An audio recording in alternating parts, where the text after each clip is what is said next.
Assalamualaikum warahmatullahi wabarakatuh. Oke, kita mulai perkuliahan interaksi manusia dan komputer, ya. Jadi ini pertemuan pertama kita.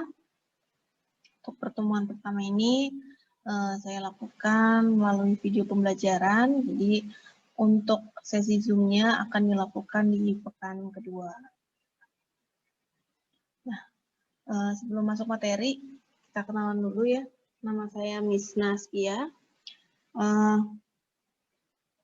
Ini ada kontak saya, dan saya juga standby di kampus B2 lantai 3 atau di ruang BAAK. Tuh, jadi nanti jika teman-teman membutuhkan saya ketika nanti sudah offline gitu ya, bisa cari saya di ruang BAAK. Atau kalau mau menghubungi saya bisa melalui WA atau Telegram di nomor ini, ya. Jadi saya akan menemani teman-teman di sini untuk mempelajari IMK. Nah, perkuliahan IMK ini sasarannya apa sih?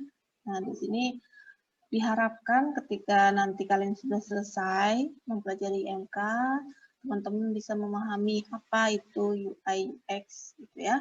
Karena memang IMK ini nanti akan fokusnya lebih ke UI UX atau user interface dan user experience.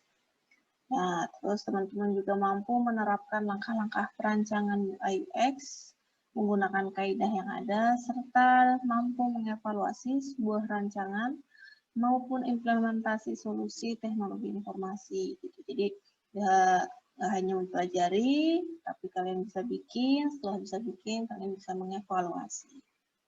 Nah, ini selama 14 kali pertemuan, diharapkan kalian bisa menguasai hal dasar dari UI UX ini. Untuk kontrak perkuliahan sendiri di IMK, nah ada beberapa poin penilaian. Untuk IMK sendiri, kehadiran itu saya tidak menghitung ya, atau 0%. Jadi, saya tidak mewajibkan teman-teman untuk hadir di live Zoom, atau ketika nanti ada pertemuan gitu ya, lewat Zoom, lewat Google Meet, saya tidak mewajibkan teman-teman gitu. Nah, yang saya hitung adalah yang pertama ada ujian. Ujian ini ada UTS dan UAS. UTS ini 20% dan UAS ini 30%. Untuk UTS itu nanti pelaksanaannya seperti ujian biasa, jadi mengerjakan soal, ya. Saya membuat soal, kalian mengerjakan, nanti akan dinilai nilainya keluar berapa. Nah, kalau untuk UAS ini sedikit berbeda, jadi nanti UAS itu adalah nilai dari laporan hasil proyek yang dikerjakan. Tuh, jadi nanti ada tugas proyek. Nah, nanti laporan dari proyek tersebut yang nanti akan dinilai sebagai nilai UAS. Tuh, nah di sini juga ada nilai keaktifan. Keaktifan ini adalah ada 2 poin, ada diskusi online dan seminar online. Nah, diskusi online ini bukan diskusi melalui grup WA, gitu ya. Jadi nanti diskusi online ini ada di Ellen. Jadi misalkan saya sedang buka suatu topik diskusi di suatu Ellen. Nah, nanti keaktifan kalian menanggapi dari topik yang saya publish itu yang akan saya nilai. Jadi bukan keaktifan bertanya dalam hal kuliah atau segala macam di grup WA, itu bukan, tapi diskusi online yang saya buat di Ellen. Gitu. Dan yang kedua ada seminar online. Nah, untuk mata kuliah saya wajibkan setiap mahasiswa yang mengikuti mata kuliah IMK untuk mengikuti seminar online, webinar gitu ya, selama satu semester ini minimal 2 kali. Gitu. Jadi semua wajib, tidak terkecuali bagi mahasiswa yang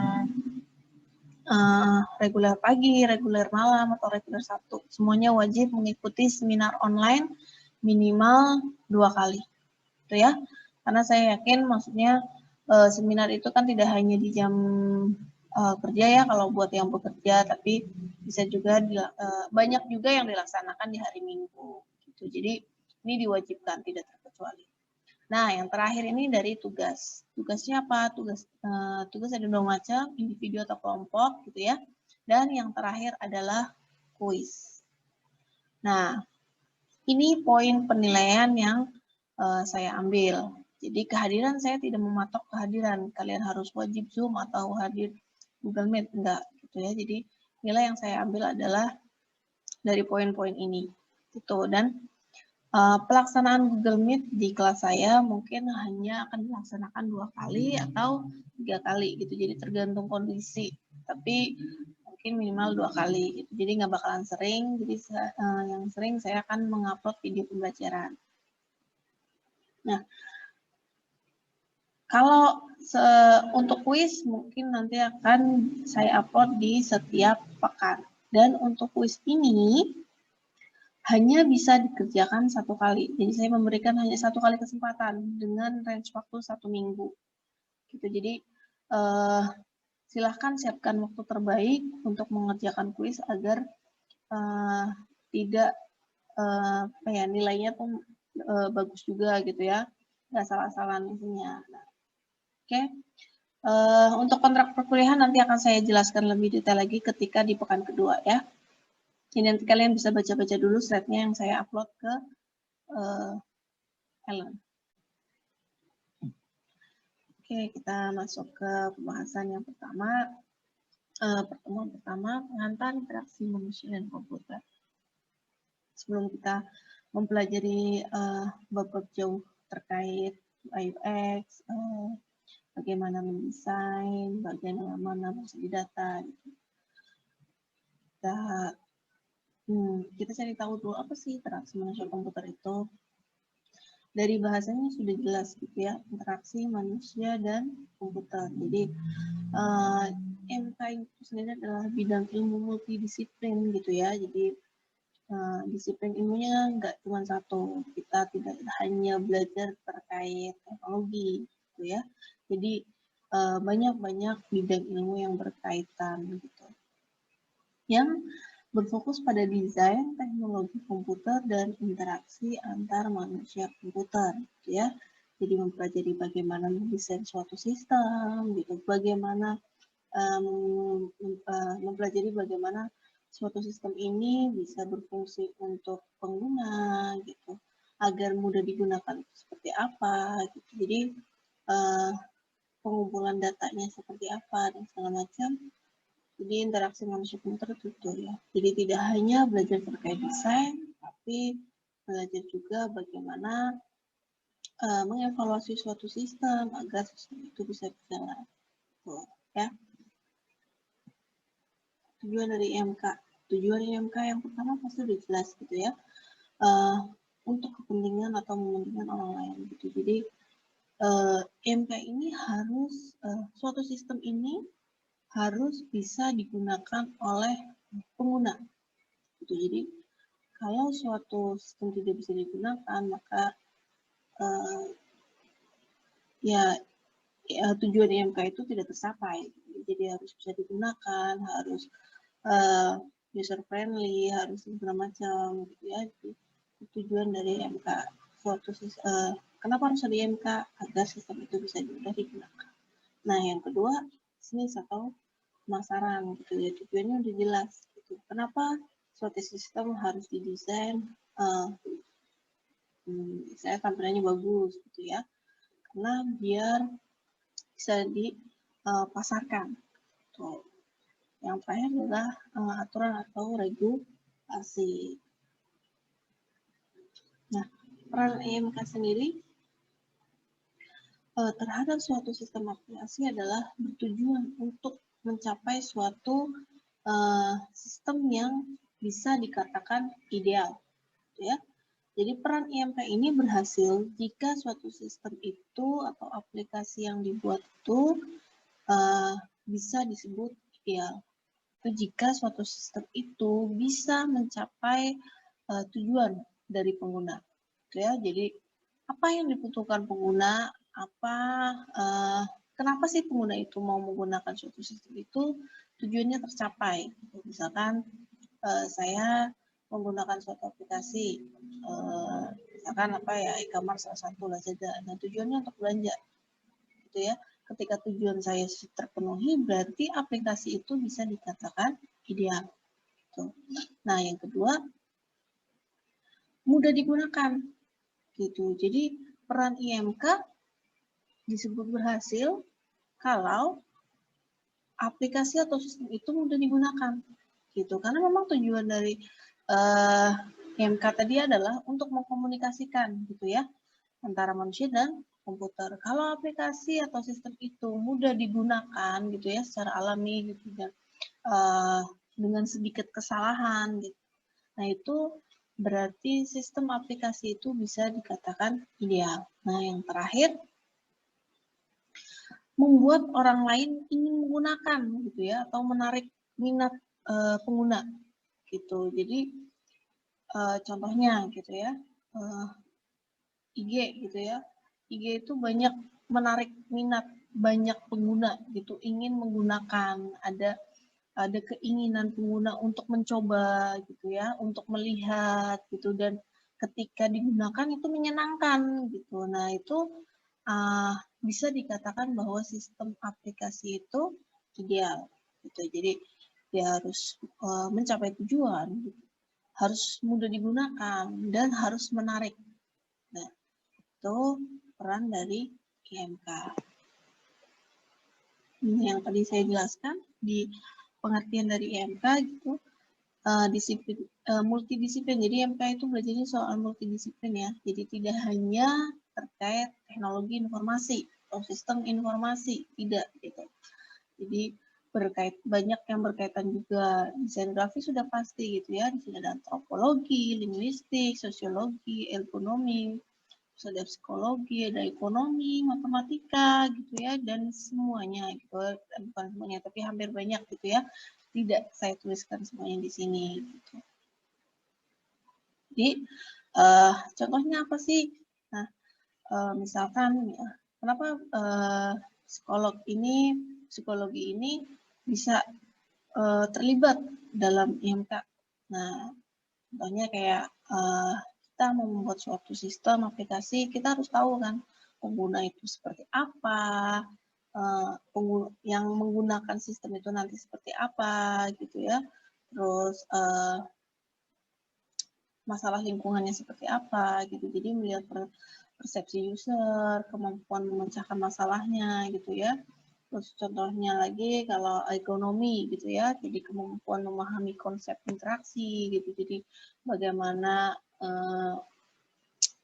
pengguna itu berinteraksi dan segala macam gitu. Jadi memang ketika kita membuat suatu user interface atau sistem, jadi memang kita harus melihat gitu, pengguna itu seperti apa, aplikasinya buat apa, pengguna seperti apa, dan akan digunakan untuk apa gitu. Jadi makanya bidang-bidang ilmu yang berkaitan itu banyak, tidak hanya teknologi informasi. Nah, sekarang kita udah mulai masuk nih UI UX gitu ya. Apa sih UI UX itu? Mungkin kalian udah sering dengar ya UI UX itu. User interface dan user experience. Nah, kalau kalian nih pernah lihat sebuah bangunan gitu ya, atau gedung gitu, kalian kayak wah ini bangunannya bagus gitu ya, desainnya bagus, cantik gitu, betah gitu ya, dan fungsionalnya pas, tatanan ruangannya pas gitu ya. Jadi di situ jelas gitu bahwa kenapa gedung itu bisa didesain sedemikian rupa dengan fungsional yang pas gitu ya. Pasti di situ ada perencanaan gitu ya, ada perencanaan yang bagus, ada tim yang bagus gitu ya, ada arsitek yang bagus, terus ada dari misalkan apa lulusan sipil atau teknik sipilnya juga berarti perhitungannya pas gitu ya, dan prinsip strukturnya juga tepat gitu. Jadi nah seperti itu gitu ya. UI UX gitu. Jadi dapat disebut sebagai dua posisi utama yang sering berhubungan untuk memastikan gitu bahwa suatu sistem yang dibuat itu melalui proses pengembangan desain produk digital yang dengan perancangan yang pas gitu. Nah, oke. Sebelum kita belajar UI UX gitu kan ya. Nah, kita tahu dulu nih pengertian dari UI dan UX itu sendiri. Kalau UI itu adalah user interface gitu ya. Kalau pengertiannya lebih jelas dong gitu ya. Interface itu dari pengertiannya itu sendiri, interface itu antar muka ya. Jadi UI itu suatu yang membuat manusia berinteraksi dengan sebuah mesin, teknologi atau produk untuk mencapai tujuan, untuk mencapai suatu tujuan. Jadi user interface ini dibuat untuk agar pengguna mudah menggunakan sehingga apa yang menjadi tujuan pengguna bisa tercapai gitu. Jadi kalau kalian lihat nih barang-barang keseharian gitu, contohnya kayak gelas gitu ya. Jadi manusia berinteraksi dengan memegang gelas itu kan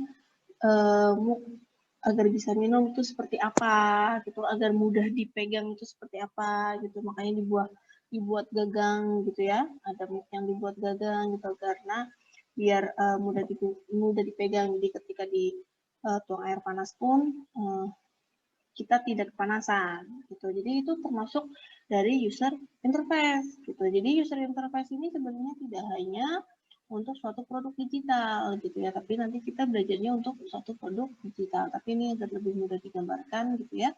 Saya analogikan ke barang-barang yang setiap hari kita gunakan. Gitu. Contohnya yaitu gelas gitu ya. Jadi user interface gelas dibentuk agar mudah digunakan oleh manusia. Nah, yang kedua contohnya ada setir mobil gitu.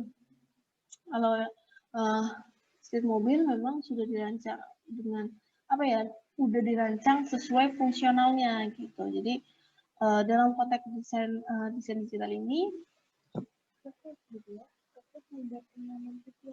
visual experience. Jadi karena manusia itu lebih mudah belajar ketika sesuatu itu divisualkan gitu. Jadi kita mempelajari user interface agar suatu aplikasi itu mudah digunakan, nyaman digunakan oleh pengguna atau oleh manusia gitu ya, pasti penggunanya manusia. Jadi mudah dibaca misalkan atau mudah dipahami alurnya suatu sistemnya itu. Jadi konteks dari desain atau UI user interface itu. Nah, user interface ini maksudnya dibuat oleh UI designer namanya ya. Nah, yang sering ditanyakan itu adalah yang pertama, untuk apa sih untuk perangkat apa aku mendesain gitu. Jadi misalkan kalian mau desain aplikasi apa gitu, aplikasi web kah, aplikasi fisika gitu kan, untuk aplikasi komputer, aplikasi web, atau aplikasi handphone gitu. Jadi seorang user interface designer harus tahu gitu mau desain untuk apa gitu. Terus harus tahu juga bagaimana menaruh suatu elemen di depan user gitu. Contohnya kayak gini. Ada yang pernah bertanya nggak, kepikiran gitu, kenapa sih tombol X atau tombol close di suatu aplikasi selalu di kanan atas gitu. Nah, itu ada historinya gitu. Jadi ada risetnya gitu. Jadi karena manusia itu kan kalau misalkan merasakan kelelahan atau lelah gitu melakukan sesuatu, itu kan kita biasanya meregangkan tangan gitu ya, meregangkan tangan ke atas gitu. Nah, makanya tombol close di suatu aplikasi itu seringnya ada di paling atas sebelah kanan gitu. Nah, itu hal-hal yang seperti itu gitu ya. Jadi suatu UI designer harus tahu kebiasaan-kebiasaan dari pengguna. Jadi UI designer bisa tahu elemen ini seperti ini akan lebih mudah digunakan oleh user atau pengguna itu jika diletakkan seperti apa dan di mana dan kapan gitu. Nah, terus yang ketiga biasanya bagaimana yang biasanya ditanyakan, bagaimana aku bisa membuat informasi jadi lebih jelas, mudah diakses dan dipahami. Nah, ini harus pasti ya. Jadi ketika kalian membuat aplikasi, kalian harus bisa nih menggambarkan gitu ya informasi yang ada di suatu sistem aplikasi ini bisa digunakan dengan mudah oleh user itu jika saya menaruh informasi itu seperti apa atau alurnya seperti apa gitu. Yang keempat, bagaimana membuat interaksi user jadi lebih sederhana, itu pasti gitu ya. Jadi kalau kompleks, terlalu kompleks pun pasti akan membuat pengguna bingung. Jadi harus didesain sesederhana mungkin. Terus ada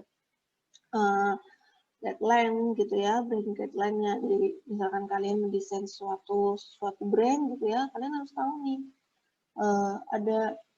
ada rules yang harus kalian ikutin nggak gitu. Jadi itu kalian harus cari tahu juga. Gitu. Nah, apakah yang terakhir apakah user berhasil mencapai tujuan? Nah, jadi setelah kalian mendesain selesai gitu ya, kalian juga harus mengevaluasi itu dari desain prototipe yang kalian buat, user bisa pengguna bisa mencapai tujuan nggak gitu. Nah, ini terkait user interface. Nah, yang kedua ada UX atau user experience gitu ya. Nah, apa sih itu user experience? Ini pengertiannya proses yang digunakan untuk menciptakan produk yang memberikan pengalaman bermakna dan relevan bagi pengguna.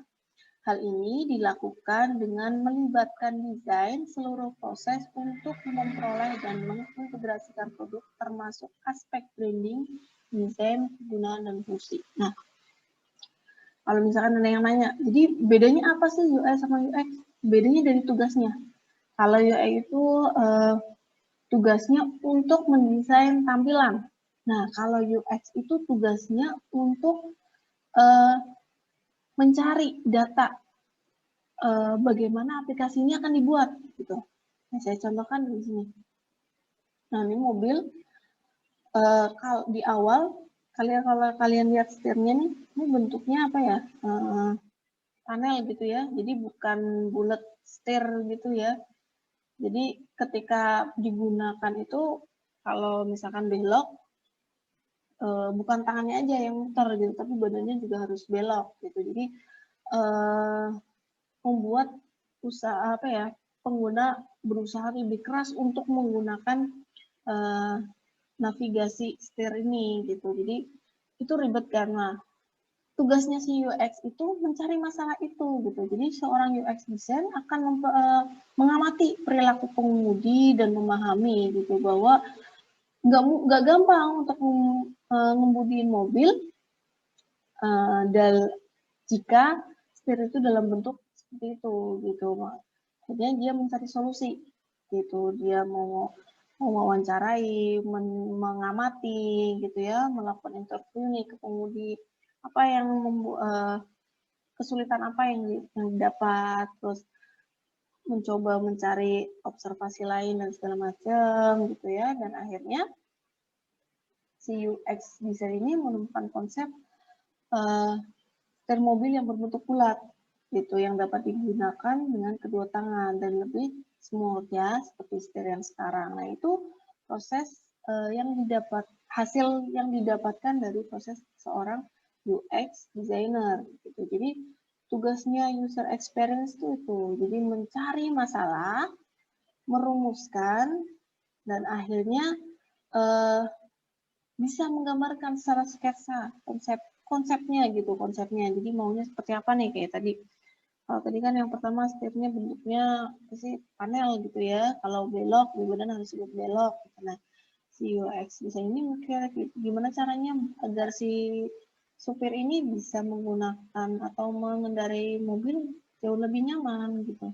Dia mencari itu, masalah itu, dia coba menggambarkan. Nah, setelah digambarkan, nah tugasnya si user interface ini yang membuat prototipenya, hasil dari risetnya user UX dipindahkan menjadi prototipe oleh si UI. Nah, itu jadi hubungan dari UI UX gitu ya. Jadi itu perbedaannya. UI itu yang membuat visualnya, UX itu yang mencari datanya. Ya, jadi konsep itu yang membuat apa ya, yang bisa menggambarkan dari UX design. Nah di sini saya tambahkan apa sih yang sering ditanyakan gitu ya, apa yang sering sisi analitis apa yang ditanyakan oleh si UX ini. Nah yang pertama itu biasanya UX designer mempertanyakan siapa yang akan menggunakan produk ini, itu siapa sih penggunanya, gitu. Sama ya kayak tadi user interface, sama mereka harus tahu usernya itu akan yang menggunakan siapa, pekerjaannya apa, untuk siapa gitu ya, atau untuk umum atau untuk khusus gitu. Terus untuk laki-laki atau perempuan kan, atau keduanya, umurnya berapa, itu harus tahu gitu. Terus tujuannya untuk apa, tujuan yang ingin dicapai oleh user seperti apa. Kayak misalkan kalau kita suka ditanya nih, pengennya nanti handphone itu seperti apa sih, dan digambarkan gitu. Misalkan, oh handphone pengen nanti nggak usah yang kita bawa-bawa deh, kita cukup pakai jentikan tangan udah muncul gitu misalkan ya. Nah itu penggambaran dari suatu user gitu. Jadi dia mencari keinginan-keinginan dari si user dalam suatu produk yang akan dibuat gitu. Terus riset apa yang digunakan gitu ya. Oke, mau cari datanya, risetnya seperti apa? Apakah lebih bagus dengan wawancara, apakah lebih bagus dengan observasi langsung, atau langsung eksperimen sendiri gitu ya, bagaimana rasanya gitu, atau dengan ketiganya, yaitu suatu UX atau user experience harus tahu gitu. Risetnya yang pasti seperti apa, terus nanti hasil risetnya akan diapain, itu harus tahu gitu. Terus setelah riset, setelah digambarkan oleh user interface, si user experience ini juga harus bisa gitu, harus bisa melakukan atau memecahkan masalah dari hasil dari prototipe yang sudah dibuat. Gitu. Jadi misalkan, oh ini ada masalah, ada kekurangan, ada bugs dan segala macam, itu tugasnya si user experience, gitu ya. Nah, ini hubungan antara UI dan UX design, ya. Jadi hal semua itu udah pasti masuknya ke UI dan UX design. Jadi di sini ada yang beririsan gitu ya, usability and accessibility, prototype, pop-up, gitu. Nah ini digunakan bersama-sama, dikerjakan bersama-sama. Nah kalau untuk yang user research, user story, proses, nah ini dilakukan oleh user experience. Nah, user interface kerjanya apa sih? Yaitu desain, branding, layout, font, grafik. Jadi mikirin semua yang berkaitan tentang visual. Nah, jadi ini hubungan antara UI dan UX design. Oke. Ini aja pertemuan pertama materinya. Jadi memang tidak banyak. Oke, untuk sejarah saya tidak cantumkan di sini karena memang sejarah bisa dibaca gitu ya dari berbagai sumber, dan sejarah itu tidak berubah, jadi silakan dibaca kalau yang mau tahu sejarah dari MK. Nah, jadi oke, untuk pertemuan sekarang cukup sekian. Jika mau ada yang didiskusikan atau ditanyakan, silakan bisa melalui WA group gitu ya, atau bisa japri. Oke, pertemuan selanjutnya selamat bertemu di sesi Zoom. Sekian dari saya, terima kasih. Wassalamualaikum warahmatullahi wabarakatuh.